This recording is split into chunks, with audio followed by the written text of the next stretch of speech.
recording.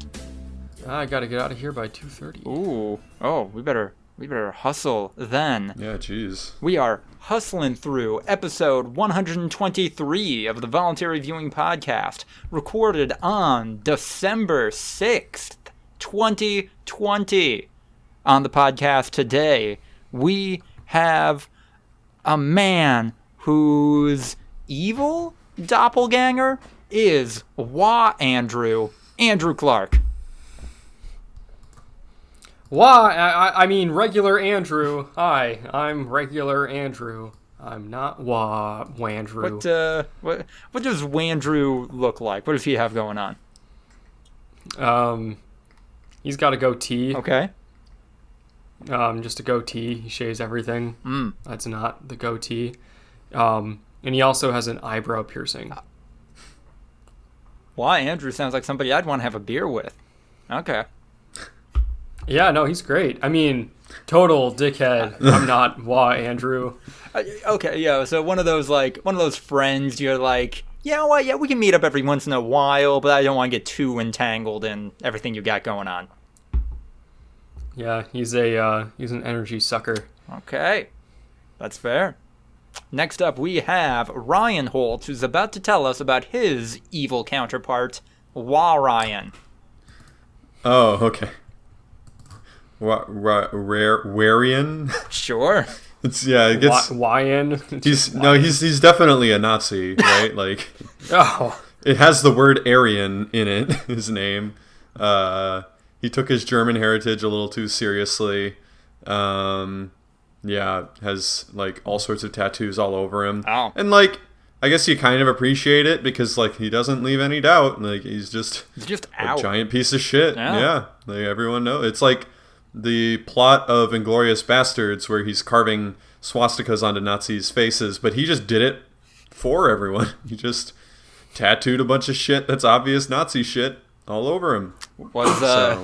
Was that inspired by the movie Inglourious Bastards? You just had the totally wrong reading of that movie? No. Oh, yeah. No, he got the tattoos a long time ago. Oh, okay. He was like, I'm proud! And then it was like, cool, dude. And proud. Yeah.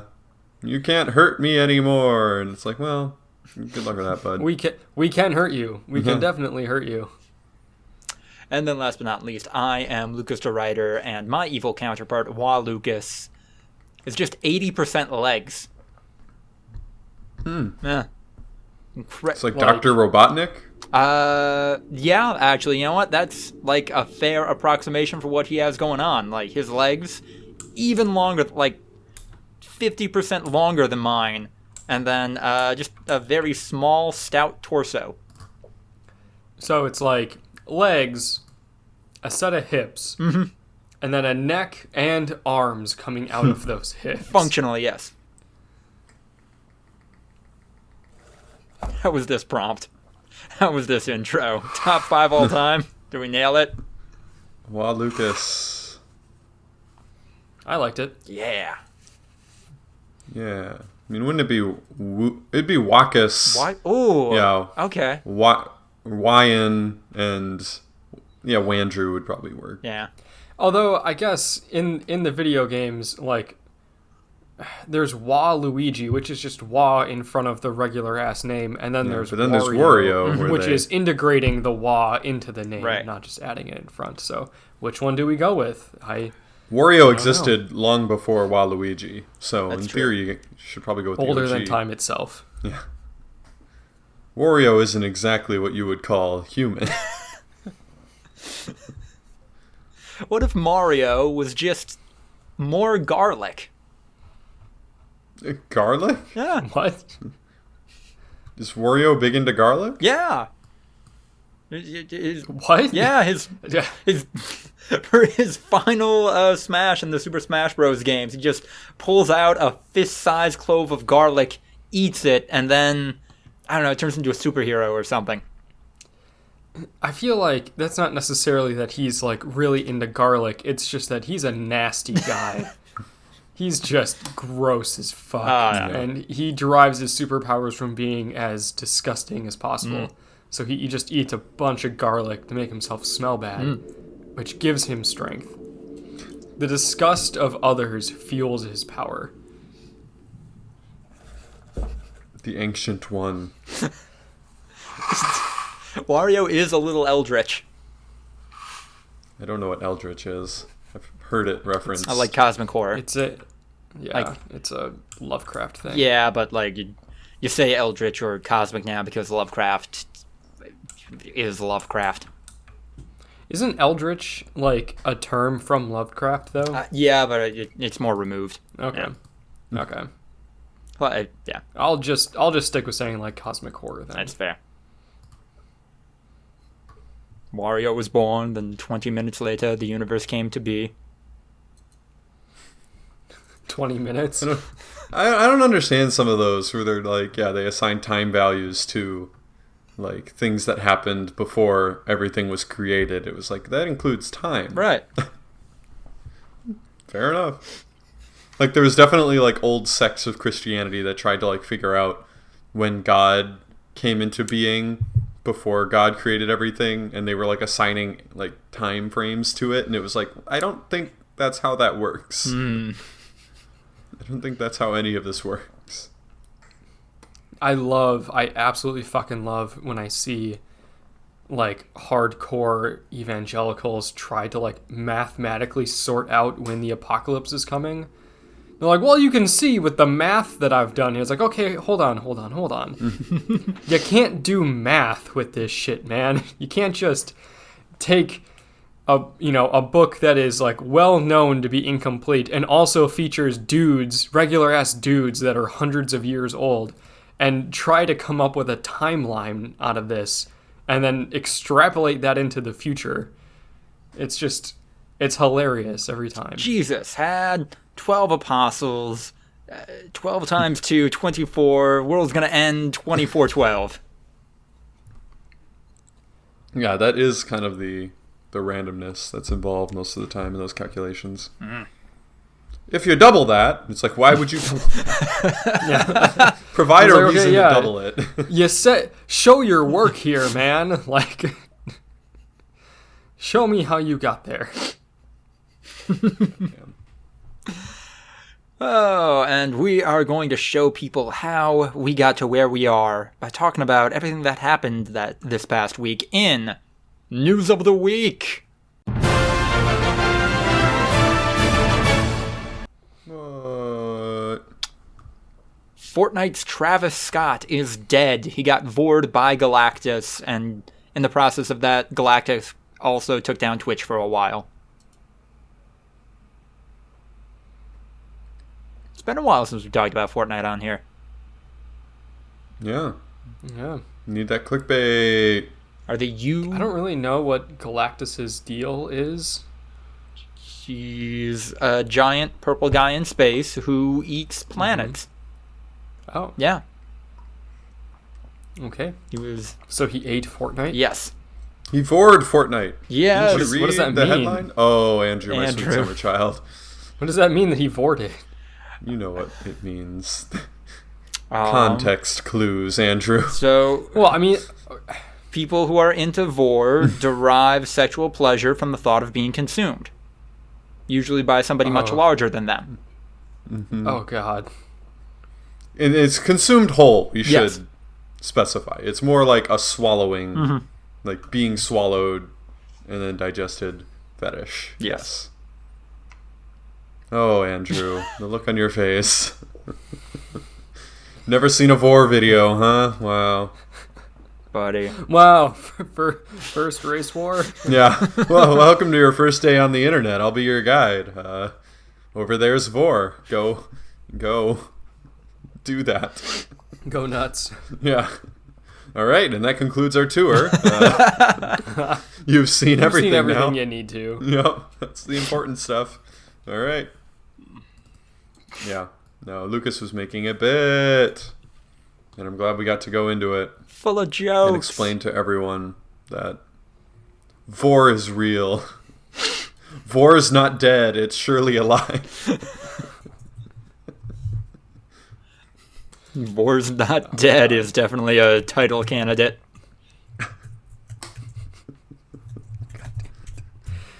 I'm glad to know that I still have things that can shock me.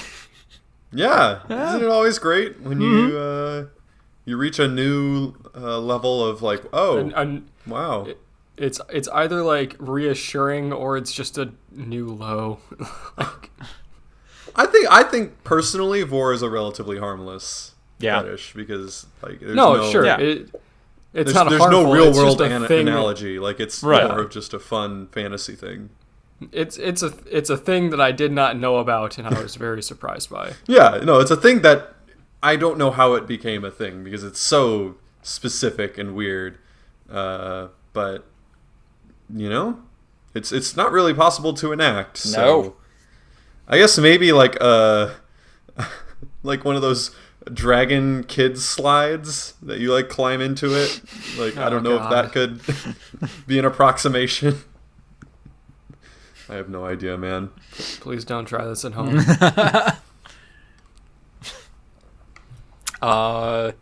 Smooth Kratos is also going to be in Fortnite. Oh, and The Mandalorian. Woo!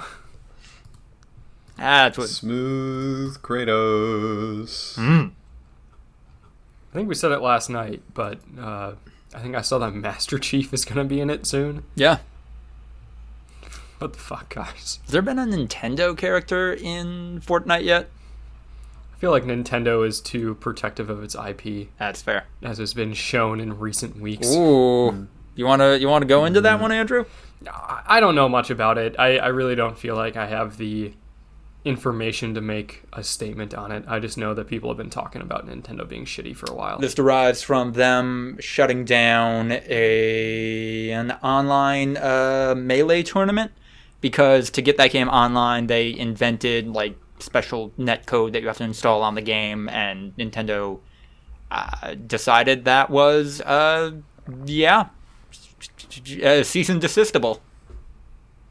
Yeah.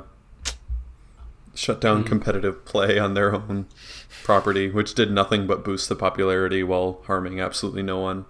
Yeah. For a Classic. 20-year-old So can you- game. Yes. So can you not stream Nintendo games then? You can stream Nintendo games. They were dickheads about it for a while, where they were like, we have to get a cut of those, of that viewership money. But now they're pretty fine with it, I guess. Still, like, you know, DMCA's for music, for whatever, like everybody else. In streaming regard, I don't think they're as bad as anybody else right now. Yeah, weren't they 50% revenue share for a while? Yeah. It's like an insane number. It wasn't just like 10% or something. It was like, no, Jesus we want Christ. Yeah. 50. a lot of it. Oh, Nintendo. Nintendo. In an update to last week's story, Subverse Leads issued another non-apology, which seemingly just kind of pissed everybody off more, and now people are trying to get refunds back who donated to their Kickstarter. Oh man, I have grown to expect more from our anime titty games. I love how we can always glean what Lucas's, like, because we always talk about media bubbles, you know, like the bubbles that we all exist in, and sometimes it's hard to tell like what kind of bubble someone exists in, but no, we know exactly what Lucas's bubble consists of. Yeah. It's fucking great. To be fair though, to be fair to Lucas, like I don't think we had to clean anything. Lucas is very open about what he enjoys. Well, no, it's not I an enjoyment respect that. thing. I think it's a media, like it's. I would argue that your media bubble is not something that you really like play an active part in creating. Oh. Like that's the algorithms and everything like that have basically like curated your own little bubble for you without you even realizing it, and in some cases with you actively trying to get outside of it, but it always like forces you back into it. And so like a lot of people aren't aware of it. We get to we get to understand Lucas's bubble very intrinsically.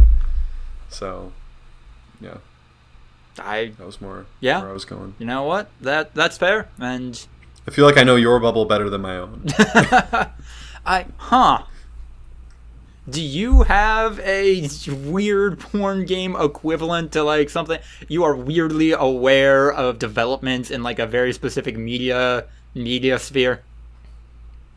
Yeah, broadcast television. Okay, that's fair. It's not that specific, but it is in people our age group in the year 2020. So, yeah, no, I get a lot of news about my industry that people our age do not. I mean, I know Andrew's able to recap every episode of NCIS off the top of his head, but I don't know. I'm not. It would have been fun, Ryan, if you apparently knew more than I would anticipate about telenovelas or something. No, not so much. Yeah. I'm not into that. But yeah, I think the other example was fucking Bowsette. Oh. And how that was a 10 out of 10 meme for you, and we were like, dude, that was like a thing for a day. There's no way. No, that No, not for him. It wasn't. Exactly, that's what I'm saying. This bubbles. Yeah. So I'm still getting one fresh Bowsette meme like every other month on my timeline. It's great. I'm living my best life right now. I feel like new fan art is not a meme. I'm still getting fan art. 10 out of 10.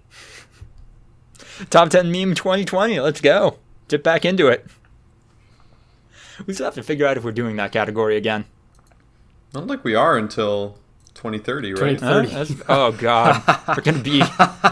Top 10 memes of the decade. We're going to be 35, 34-year-olds talking about top 10 Episode memes 600 of the Voluntary Viewing Podcast. Yeah.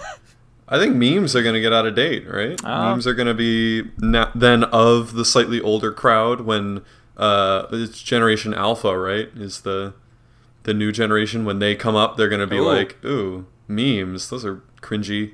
Is that... Those are for millennials and Gen Zers. Like, we're coming up with our own thing. Is that... Bleems. Generation Alpha sounds like a fucking Pacific Rim robot. No, that is like full-on Evangelion shit. Like, I don't know that series super well, but that sounds like something from Evangelion. Is that the decided name, or did you just decide that, Ryan? No, it's like the current name. Oh, fuck. We got an apocalypse coming. Yeah, usually they have a letter, generations have a letter name, and then they have a nickname, like millennials, but we were Gen Y, like, technically. Mm-hmm. And then they turned into millennials, and then Gen Z hasn't really turned into anything yet, maybe because Z is just a cool letter, kind of like X, where Gen X kind of stuck with it. Yeah. Yeah, so for now, since they're babies, it's Generation Alpha. So who knows?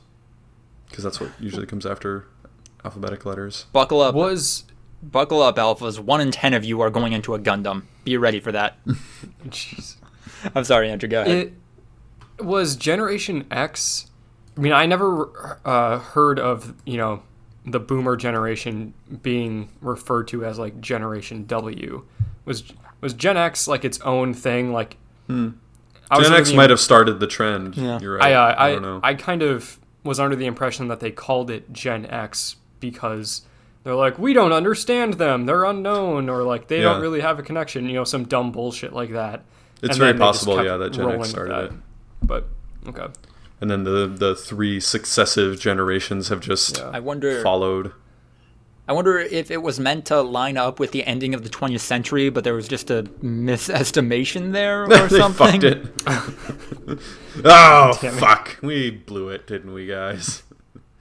Yeah. Remember when millennials were called, for like a year, when they referred to millennials as Gen Y, but spelled W-H-Y? Yeah. Honestly, like, it does fit pretty well. They always... What is the classic Gen Z meme? The... Gen or baby boomers, I hate my wife. Millennials, I hate my life. Gen Z, and then it's like, what's the horse? Juan, and then a horse on a balcony, like fucking. It's classic memes. We all are fucking lame. Oh God, we're old. Except for in Gen Z's mind, Gen Z is fucking awesome and rad. Yeah. I used to know. They're the heroes of their own story, and you gotta admire them for it. I used to know what it was, and then they changed it, and now it's scary, and it'll happen to you. I still am honorary Gen Z, not Gen X. So I'll be our podcast's Gen Z truth speaker. Youth correspondent Ryan Holtz. Youth correspondent. Like 8 months younger. I loved near the beginning of the year where it was like, Gen Z, I want to die. Gen Z now. Wait, what? No. The Zers aren't as reflexively suicidal. It's not as trendy to want to end your life as it was. Oh wait, yeah, no, it was a millennial. Yeah, millennials want to kill themselves. Gen Zers are too abstract for that. Yeah. Wait. Your first trauma was fucking swine flu? Oh, buddy, let me tell you about what happened when I was 5. And then the ensuing, still going on wars. Okay. Yeah. Gen Z is not... They would never reference something as solid and real as killing themselves. That's a real topic. Gen Z would that's way too non-abstract. An ethereal generation, if there ever was. They're the Luna Lovegood of generations. Oh god. Oh god. I feel like that's a pretty apt description now that I think of it. I came up with it off the top of my head, and now I'm like, you know what? It's pretty accurate. Every single Gen Zer is manic pixie dream girl. A little bit of Doomer girl mixed in there. Yeah, but they're still too manic pixie Doomer girl. But they're still too young to realize what's problematic about that trope. Fantastic. No, they realize it. Oh, they're okay. Embracing it. All right, good for them. Live your best life. Yeah. They live for controversy. And I'm living for Warriors games, apparently, because Persona 5 Strikers releases on February 23rd. Don't do it, Lucas. You don't have to. You've made it very clear that whenever they do this to like a game franchise that you like, you're never really down for it. But you always buy it and play it anyway and then get disappointed. This one, I think, will be especially weird because...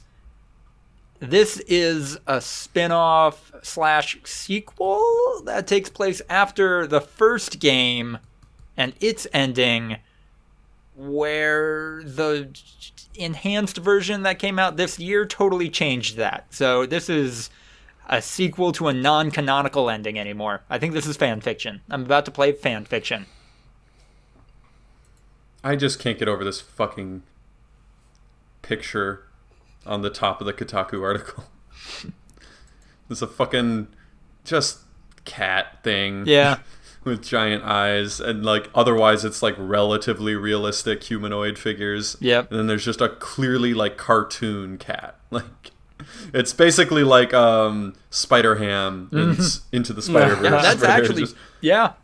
They're all pretty like humanoid, realistic. Like even the weird ones like Black Noir is still like a human shaped thing, and then it's just a cartoon character who is drawn explicitly like a cartoon.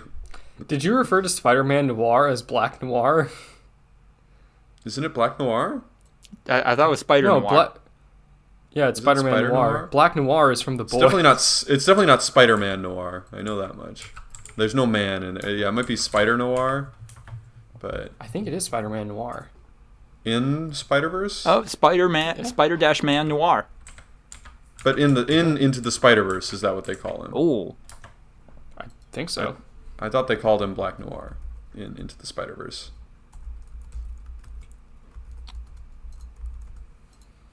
They probably just went with whatever Nick Cage thought sounded cooler. Yeah. He seems like an authority. Wherever I go, the wind follows, and the wind smells like rain.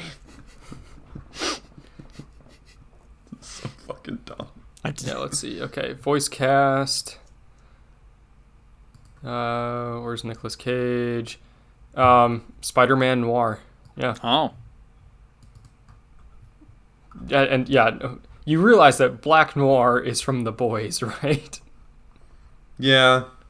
Yeah, that's probably where I got it from. But I don't think they reference him ever as full Spider-Man noir. They might call him noir or like something else, Spider Noir. But I'm gonna hold that up. I watched it somewhat recently. Black Noir, good name though. Regardless, It is solid. Good name. Also on this picture, there's a woman with just a boob window that's just obnoxious. Oh yeah. In her clothes, and then two dumbasses posed like dumbasses, and then a snowman.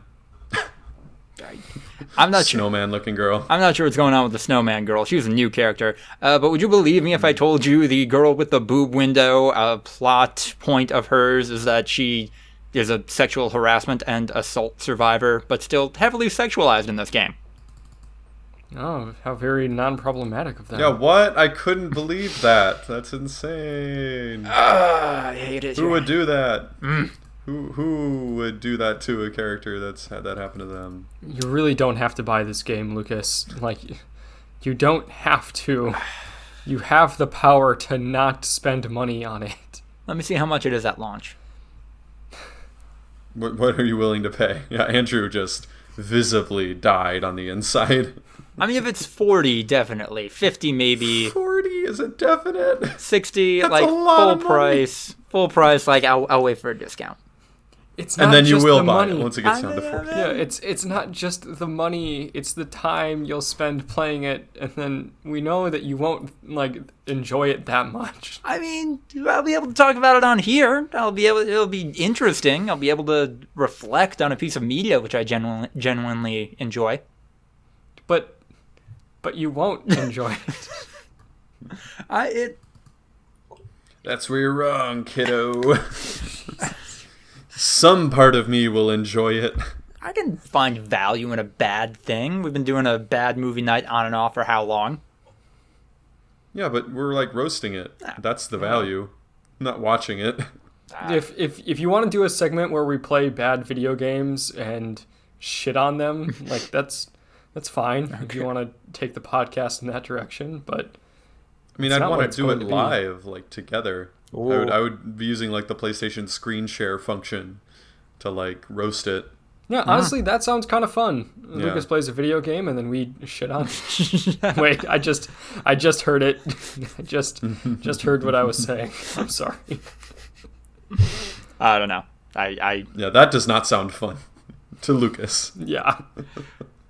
Just any game Lucas is playing. Hey, Lucas, share your screen, and then we're just fucking going in.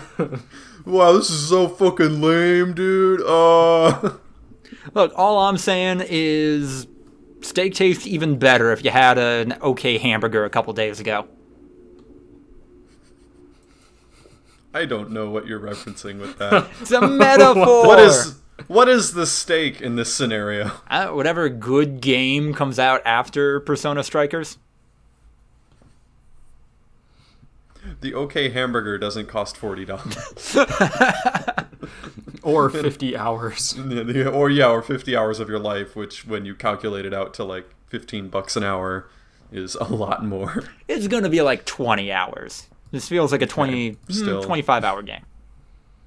Still a lot.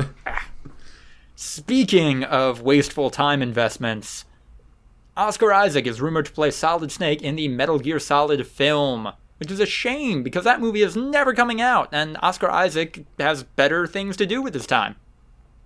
I never, ever thought the Lucas that I knew in middle school would be excited about a video game ripoff that he's not excited to play, and not be excited for the Metal Gear Solid movie that's going to come out. He's setting expectations low. The movie. I live with Ian, who is the king of doing this, where you just pretend that it's not going to happen, and then worst case, nothing happens. Your expectations were met. Best case, it actually happens. The Metal Gear Solid movie has been coming out for a decade. I don't think it's ever coming out.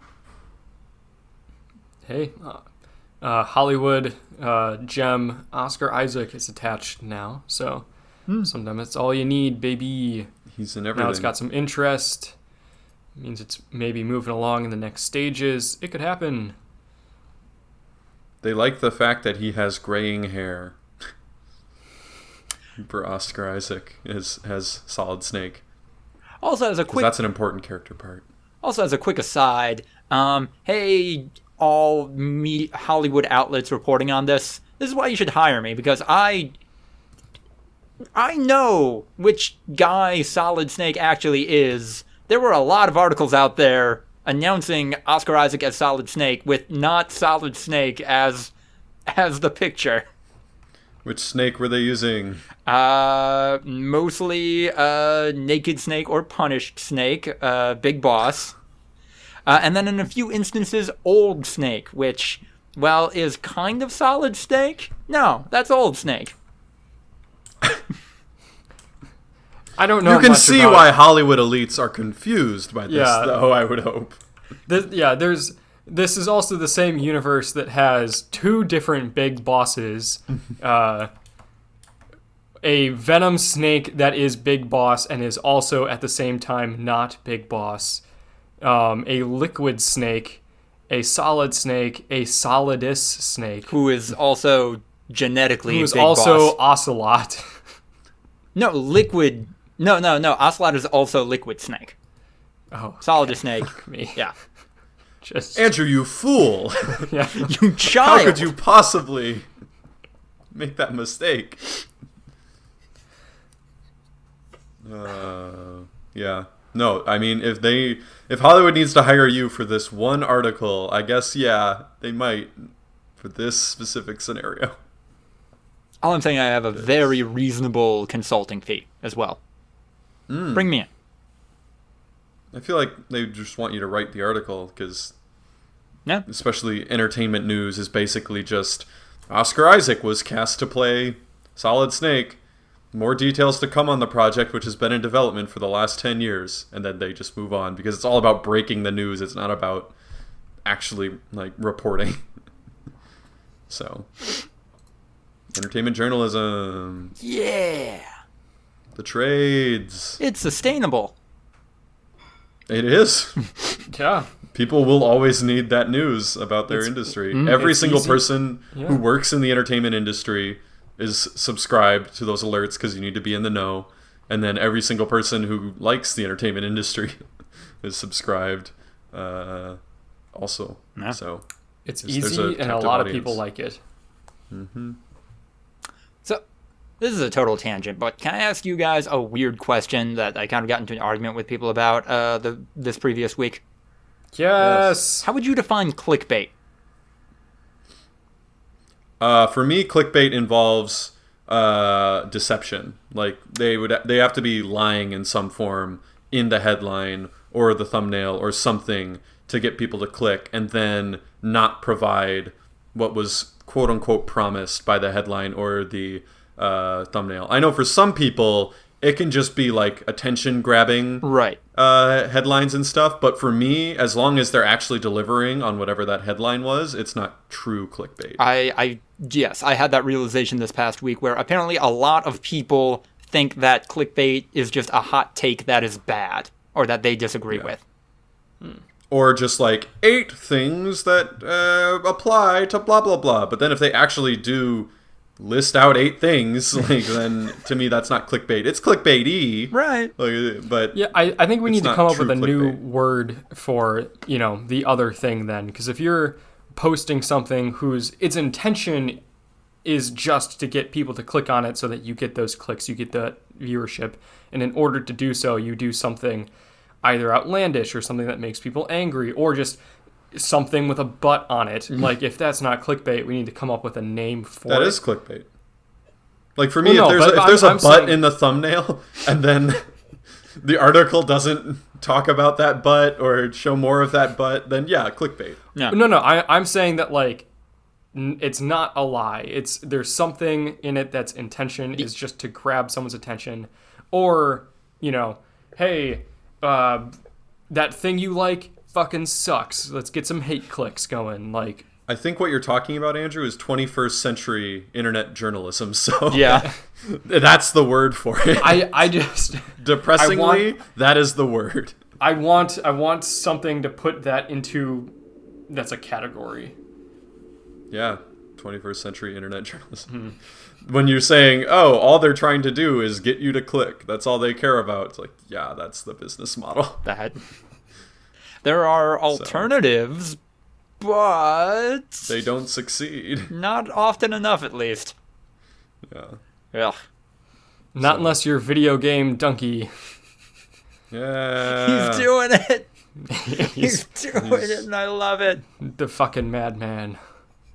I mean, so far it's just been a Smash video, which he's already done Smash content, and his Smash videos are some of my favorite, even though I don't play Smash very much. And then that React video. No, technically it was a Minecraft video. No, it wasn't. It had Steve Minecraft. It was on Minecraft Saturdays, but it was definitely not. I mean, that's a the Minecraft joke. Video. I mean, yeah. I know that's what I'm saying, but like I'm saying, he might have just made a Smash video already and then been like, oh, I'll say it's a Minecraft video for a bit. But yeah, he's probably gonna do a week of these. Yeah, no, absolutely, and it's gonna be fucking awesome. I love it. I'm curious what he's gonna do with Among Us. He has like 4 different Among Us days. Today's Among Us Sundays, isn't it?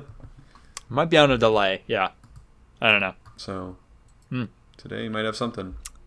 I'll see. All right, skipping ahead for the sake of time a little bit. Said that we said this previously on a Quarantine Cast episode. Elliot Page, the Juno star, came out as a trans man this week. Congratulations to them. That is awesome. And then, big piece of film news. Warner Bros. Will release all of its 2021 movies simultaneously on HBO Max. The movies are dead. Long live the movies. Movie theaters, we hardly knew ye. I started going back to the movie theater right before the pandemic hit. I just like one of my I don't really do New Year's resolutions, but like kind of at the turn of the year, I decided I haven't spent enough time in movie theaters, and I am someone who erroneously claims to like movies. So I shall start going to the movies again, and I went to like 3 movies in early January, and then things got fucked. Got it in while you could. Yeah. Fuck, there's a non-zero chance the last movie I ever see in theaters is Sonic the Hedgehog. No. You will still be able to watch movies in theaters, but movie theaters as we know them will cease to exist with moves like this happening. You would be able to go and watch like the Moonlight equivalent of 2022 in a movie theater, 100%. Yeah. But Avengers Endgame will be the last Avengers Endgame of its time, basically. Yeah. Like, where it's just, you go to the theater and there's hundreds of people milling around trying to get into the 4 different theaters all showing the same movie because that's the demand. Like, that will not happen again. Just breathing and licking each other all the while. Not anymore. Yep. Standing in the AMC Stubbs A-list line, which is ironically longer than the normal line. And I did not have A-list at that time, so I just went in the normal line and was like, this is great, man. Like, this is pretty chill. But then I did get A-list for Christmas last year, and now I'm just in. I got to use it for 3 months, and then they delayed the subscription. They were like, we won't restart for a while, but now it's supposedly going to start on the new year unless they push it back again. And I literally don't have any movie theaters open near me. Like, they're literally all closed. So I feel like I'm going to have to fucking get on AMC support and be like, dude, I literally can't use this. I live in LA. So. And I guess the under-talked about part of this development is that Warner Bros. Really wants HBO Max to do better than what it's doing, which was my understanding. It was always kind of middling. I mean, HBO Max got all of the HBO Now customers, which I feel like wasn't small. Mm-hmm. But there are definitely a lot of people that would buy HBO Now for like a month or two and then cancel their subscription every year and like watch all the stuff in that month or two. Yeah. Because it's expensive and there's definitely really, really good content, but you could in theory binge a lot of it relatively quickly. So yeah, they have that going. And I mean, it's going to do it. Like, HBO Max is about to take a big step. That's for sure for them. So I feel like Universal's up next because Peacock, I feel like, is really struggling so far. So I think Universal should follow shortly. Disney Plus seems like it's doing great, so Disney might not, but who knows? Yeah. Boy, they're going to put that Black Widow movie on Disney Plus, aren't they? That's only a matter of time. That was a foregone conclusion, it feels. They're doing Mulan. They did, already, yeah. So. Yeah. You had to pay $30 for it. Oh, now it's releasing for real, though. For free. And then Soul is releasing for free, I think, on Christmas Day. The new Pixar movie. It's kind of cool. So Disney's kind of doing it, but they haven't announced that they're going to do it for every release in the coming year. I wonder what they'll do with the other Marvel movies, like when theaters quote unquote open, depending on how they're doing after all this shit.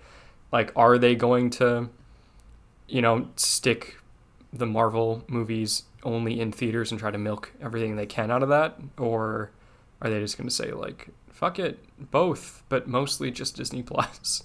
Yeah, I mean, isn't it going to be weird? Like, we're so used to box office numbers getting bigger and bigger because of inflation, and like they're going to probably start shrinking. Like, we're going to have absolutely the best the biggest grossing movie of all time is probably going to be unattainable. Like, it's going to forever be the best grossing movie of all time. Yeah, how do we even measure that, or how does that revenue model work if all movies are just weighed against subscription dollars? You can't. There's no way to parse it out, like what people are paying for the subscription. So, I mean, the only thing that they'd be able to, this is not like a dollar value thing, but they'd be able to see numbers of tickets sold plus number of streams, but that's still streams really don't wonky. Equal. Yeah, right. Streams don't equal tickets. You can't. Mm-hmm. Yeah, there's a lot lower bar. They have the numbers, but they're not going to release the numbers of 10 million people watch this to completion versus actually half of them just kind of stop 20 minutes in. Well, also, like, 20 minutes. if you have Disney Plus and you have 4 people over and you all watch the movie together, that's one stream. Yeah. Versus if you had gone to the theaters, you would have had to purchase 5 tickets. Like, trust me, Andrew. Streamers do not underestimate the amount of people watching their stuff. No. I know. I'm saying that, like, overestimate. that's why it's really hard to figure out how many you're actually doing. But also, that doesn't really help out the dollar amount. I'm not. They would never underestimate. Trust me, Ryan. I'm not trying to challenge you on this. No, I'm just saying, like, 3 minutes in, when that counts as a stream, like, they're not underestimating the amount of people actually consuming their content. They overestimate to an unbelievable degree. So spectacular. Yeah. And all that data is so proprietary, and they're never going to release it to anyone. Oh. Buckle up. Welcome to the future of movies. Nothing in the meme corner, which means we are going into the breakouts.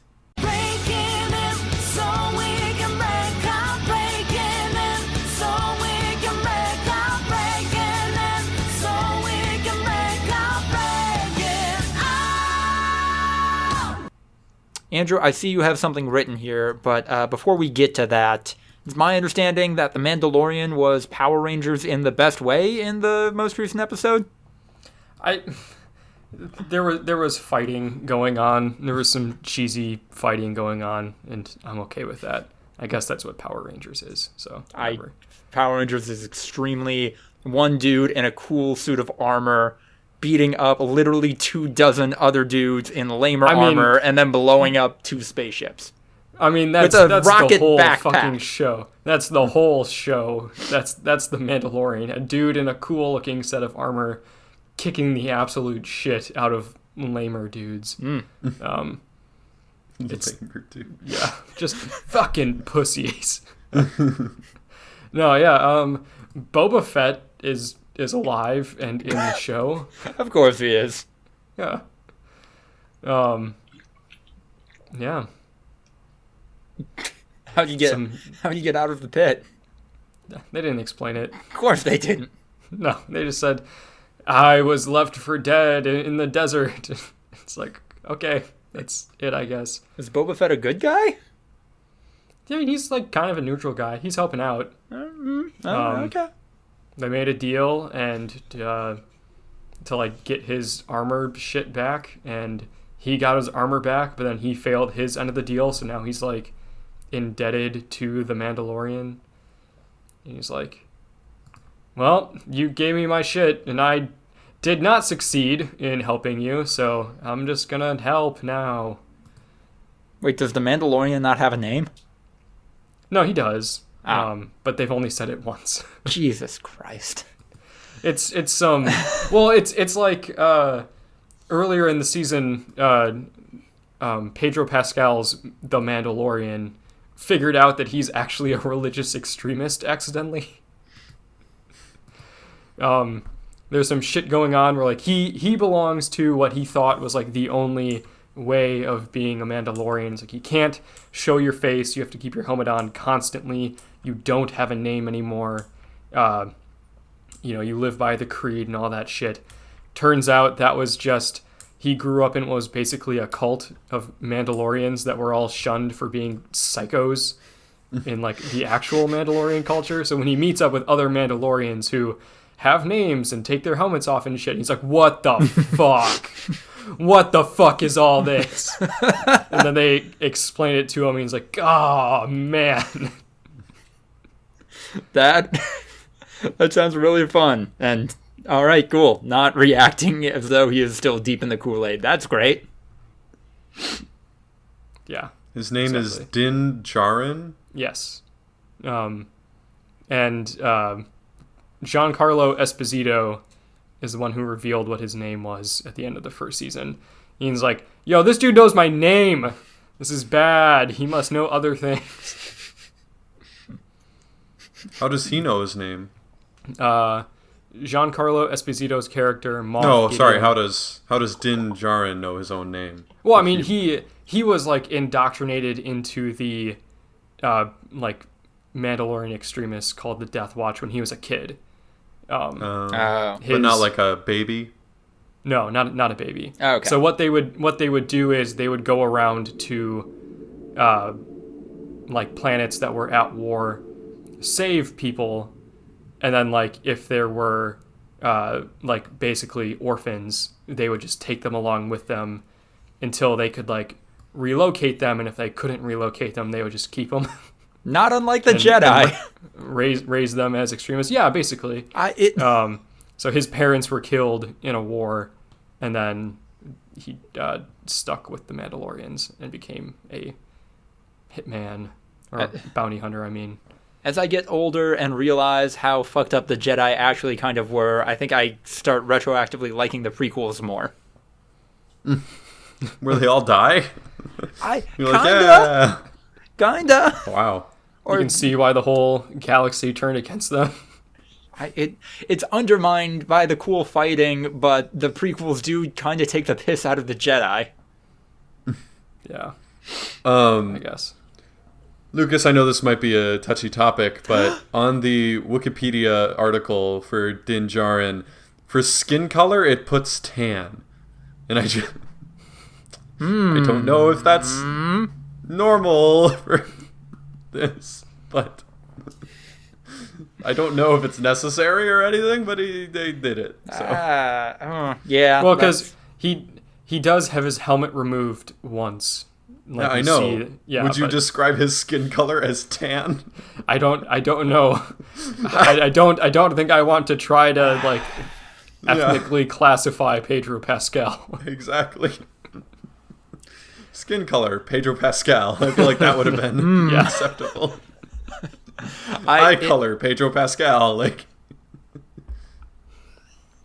I can see how this conversation would go if I tried to reach out to people as a purview of my job, and it is not part of a purview of my job. That is the movies TV team. So I will redirect this point to them, Ryan, and then they will address it as they will.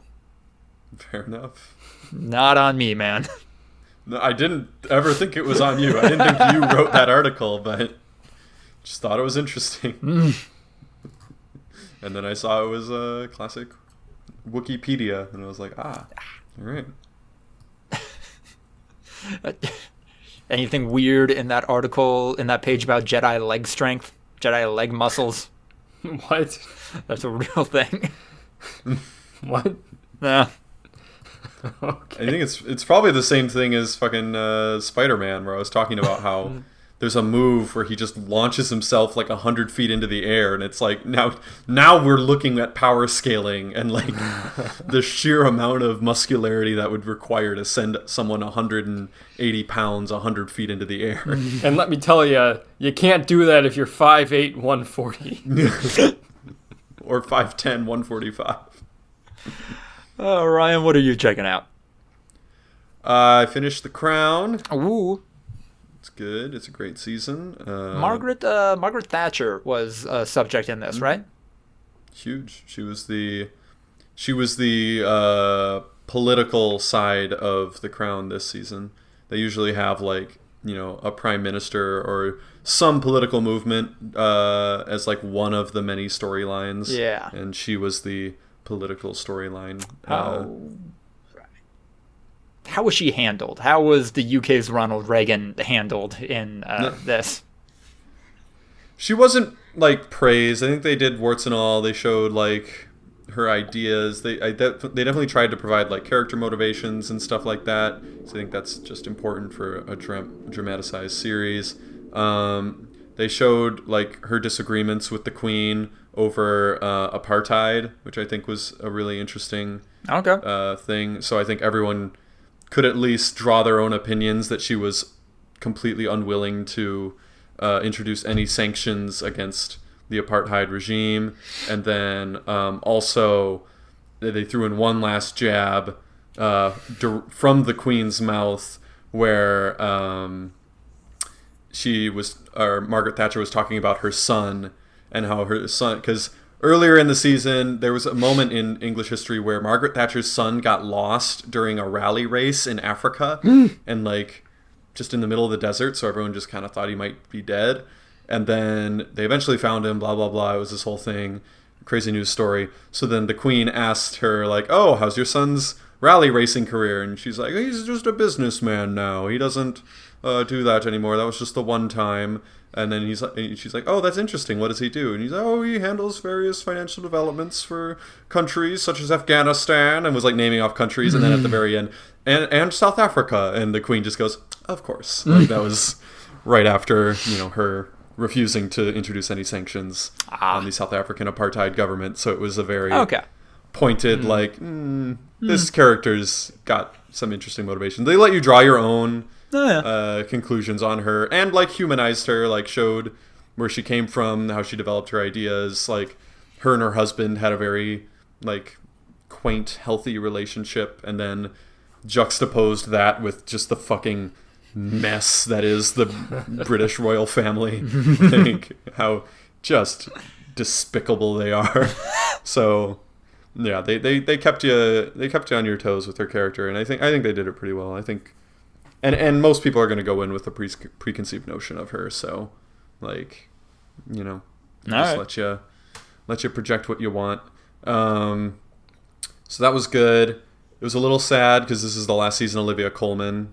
It's the last season that the current Crown cast will be the current Crown cast. Every 2 seasons they refresh it, so we're going to get the final cast for season 5, and then they will do it through season 6. Which will be the last season. All right. So it's a little sad saying goodbye to the current cast. I really enjoyed Olivia Colman. She did a great job. And then I really, really enjoyed Tobias Menzies, a.k.a. Catelyn Tully's brother. Edwin Tully, was it?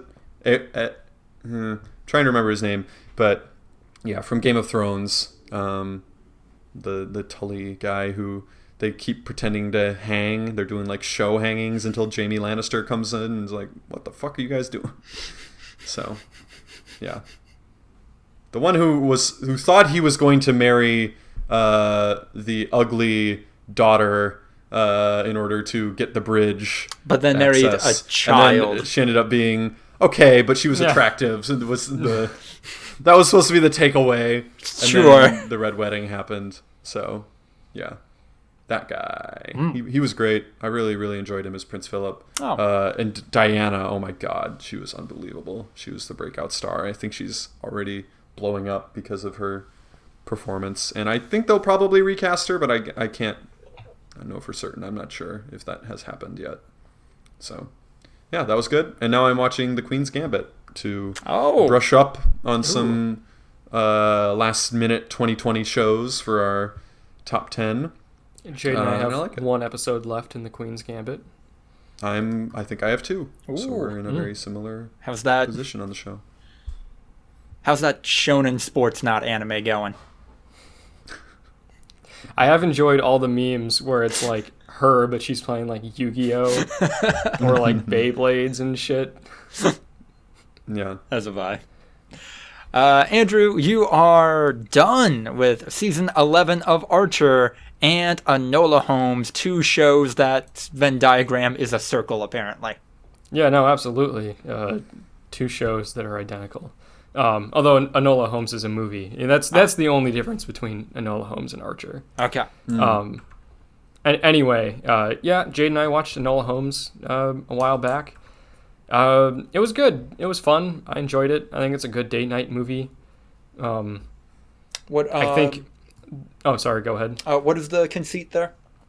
It is based on... I think it's based on a series of books that came out a while back where it's like Sherlock Holmes's sister, like younger sister, that sort of shit. And it's like Enola Holmes is like a teenage girl being raised by her mother.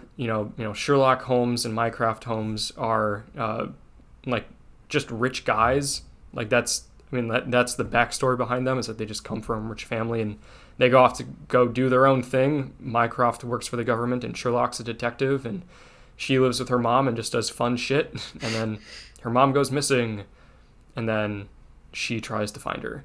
And then there's like political intrigue because there's like votes going on and this one politician is being chased and all that sort of shit. It's a fun movie. Okay.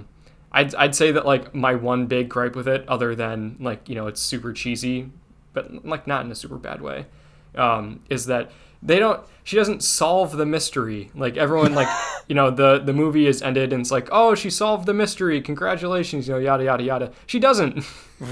She solves the mystery and is wrong. And then the real culprit's like, it was me. And then still wins. That's kind of a bummer. Yeah.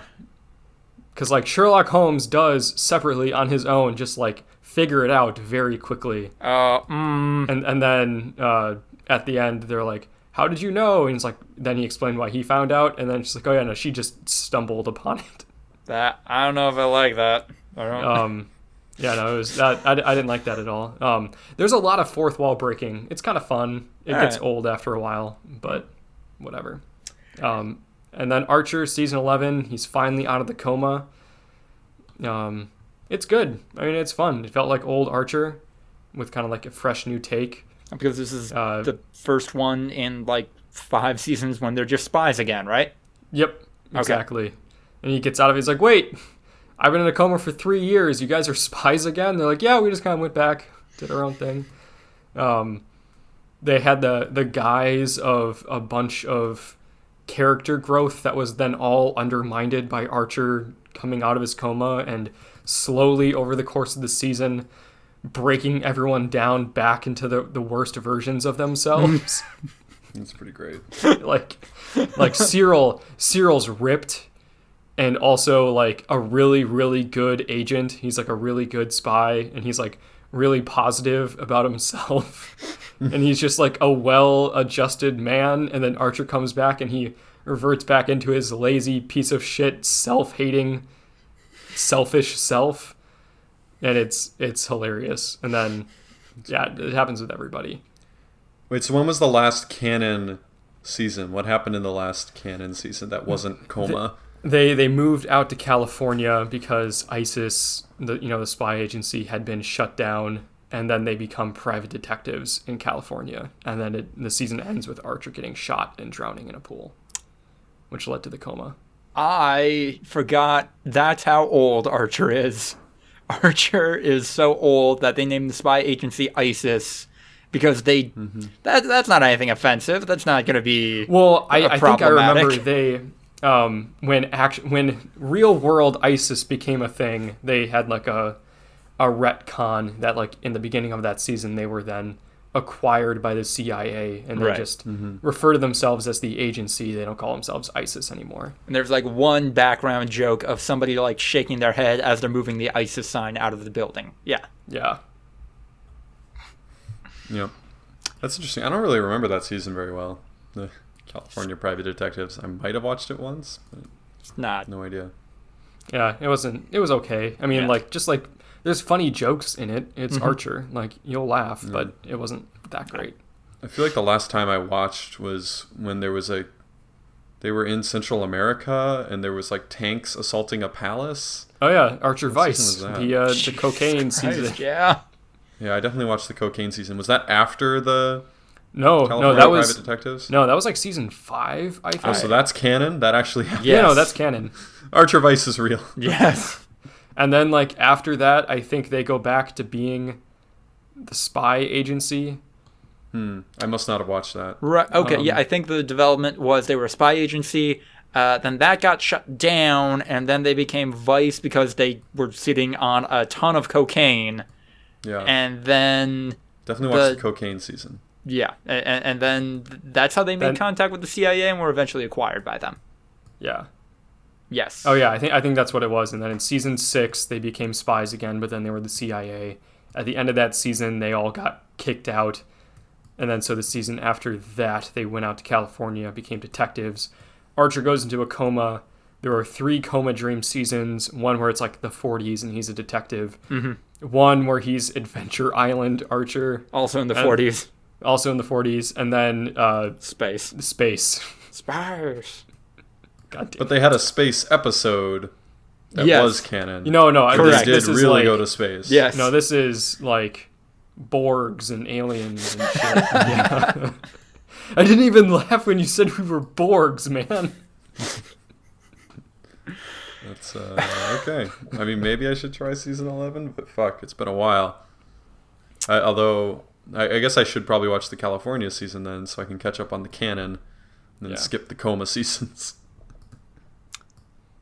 All right, and then me, last but not least, I finished the last core 9 episodes of the Netflix anime Great Pretender, which released in the last week of November, and I wish the story was as good as the art direction, art style, animation, and performances, because, well, it looks amazing. It's really just kind of every heist trope ever, and, like, in this season, they go back and do some stuff again, and it's just like, I don't believe that these main characters are actually dead, because in, like, episode 5, you killed them, and then it turned out they weren't actually dead. You son of a bitch, I'm in. It's just imagine Rick twirling the lollipop and putting it in his mouth. Yeah, these last couple episodes were especially egregious because they didn't even put the work into making some of the tropes happen anymore. Like, for this final heist that they pull off, they bring in the previous 3 bad guys from the show and they help out, but they never do any legwork to explain, you ruined these people's lives, why are they suddenly down to help you out with this? They never explain any of that. The main character, or at the very least the audience POV character, discovers that his dad, who he thought was a criminal child sex trafficker, was like actually a part of this heist group originally, and that was all part of a giant con, and that majorly fucked up his life, like you expected it would. But then that's never addressed. That's never resolved in any meaningful way. I don't... I wish this was better. I can appreciate what's great in it, but I just wish the story was better, and maybe this is as good as heist stories can be now. I don't know. Group chat. Anything to talk about here? I don't think so. I don't know. I'm gonna meander for a while, or we should do the wind down. I think that's the wind down then. Let's do a clap sync and wrap it up. Wrap it up. Always check the wrist. Beautiful. Thank you all so much for checking in to episode 123 of the Voluntary Viewing Podcast. If you liked what you heard, like, comment, subscribe, leave a rating, leave a review, etc. Be sure to check us out on Patreon, voluntaryviewing.patreon.com. Sure, that sounds about right. Got a lot of great tiers on there. Donate some money. Join the likes of Tiffany Cole, Sensual Richard Nixon, and Sucky Badger. Send us your business opportunities and questions to voluntaryviewing@gmail.com. Check us out on Twitter @V2_podcast. And follow us on Instagram for the highlights of the... God, we have to have like close to 300 total episodes between this and the quarantine cast now. It'd be over 300. Jesus. Well. Anyway, we got the best stuff on there. I think that's all of it. Oh, check me out on Twitter @LucasTheWriter. Got a podcast guest appearance coming up. Maybe some writing in the works. Who knows? But you will when it comes out if you follow me. Yeah. What words of wisdom are we sending people into their week on? Wear a condom. Wrap it up. Always. Never take the risk. Did you guys hear that before they just had astronauts wear diapers, they like had them wear condoms to pee into, but it didn't work because the astronauts kept saying they needed bigger sizes than what they actually did? Mm-hmm. Yeah. Also in the autobiography of Michael Collins, the third astronaut aboard Apollo 11, who stayed with the orbiting spaceship on the moon and didn't actually go down to the moon. He said that was at the time, in addition to the lack of candidates and general sexism, the main reason that there were no female astronauts is that they had to have a dick to stick into this device. It was like, okay. Sure, man. I mean, he openly acknowledged it was like, yeah, and there were also no like women test pilots and no anything like that. And he's like, but as far as science was concerned, it was because they'd have to devise a new urine collection system. Jesus. So that was fun. And what do they call it? Do they call it the Katums? It sounds familiar. Oh, God. I hate that word. I don't know what that is, but I don't like it already. Katums. No, not any great matches. Oh. Maybe that's not it. Just Google astronaut pee. Astronaut pee collection device. Maximum absorbency garment. Yeah, but what was the early one? Apollo.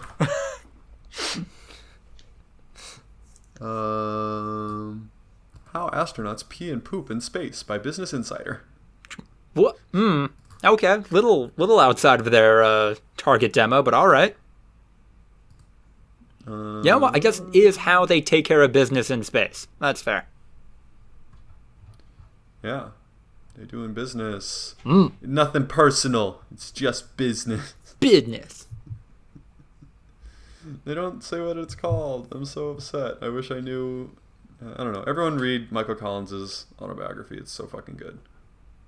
If you want to actually figure out what it was to be a fucking astronaut in the Apollo program. When It must have been so boring and like demoralizing to just be like, all right, guys, go make history. I'll hang out up here for a couple of days. I mean, I'll make sure that you get home. Yeah. You will die on the moon if I do not do my job properly. What if he just pissed off? What if he just like Couldn't looped have around pissed and just went back? Could not have pissed off. He's like, no, dude, this is gonna be so funny. Wait till you see their faces. They're stuck there. Yeah. Lay ultimate troll. Yeah. No, he knew about it a long time in advance. Like when they were first picking specialties for the Apollo program, they were picking the lunar module and the command module pilots, and like he was picked very early as a command module pilot, so the person that would be orbiting, and he didn't know that it would be on literally Apollo 11, the first manned mission to the moon. Like, as far as he knew, it could have been Apollo 10, where they didn't actually go to the moon, and it could have been Apollo blew up. Yeah. Well, 10, not 10. 12 was the one that blew up and had to emergency return. Apollo 10 was the test run. It was they went all the way to the moon, orbited the moon, but did not go down and land on it. No, I mean, which one was the one where there was a fire on board before that launch was Apollo and they all 1. died? That was the very first. Oh, was it? Okay. And it wasn't a launch, it was a test. Oh, okay. So, yeah. But no, Apollo 10 was literally just a dress rehearsal. They did everything and had the equipment to go down to the moon, but they didn't go down to the moon because it was a dress rehearsal for Apollo 11, the real. So yeah, he could have been on that one, and he could have been on like Apollo 17, where it was like old news, no one gave a shit anymore. So, and he just happened to be on the very first one and was like, yeah. And then he acknowledged that if he would have stayed in the space program, he would have been the commander on one of the later moon missions and could have gone to the moon, but he didn't want to do it anymore. His wife was already a wreck because he was fucking going to the moon and shit. So basically like, a suicide mission that he somehow came back from. Yeah. I did it once. I don't need to actually step on the moon. I'm fine. So it was totally his decision. He was cool with it. I enjoy atmosphere. I'm gonna stay in that. I'm going to never again leave an oxygenated space. My bones and eyes work fine down here. I'm gonna keep it that way. Yeah. All right. Thank you all so much for listening. Have a great week and tune in for our upcoming episodes of the Quarantine Cast. If everything works out, we should have a particularly fun one coming down the line. All right. Goodbye.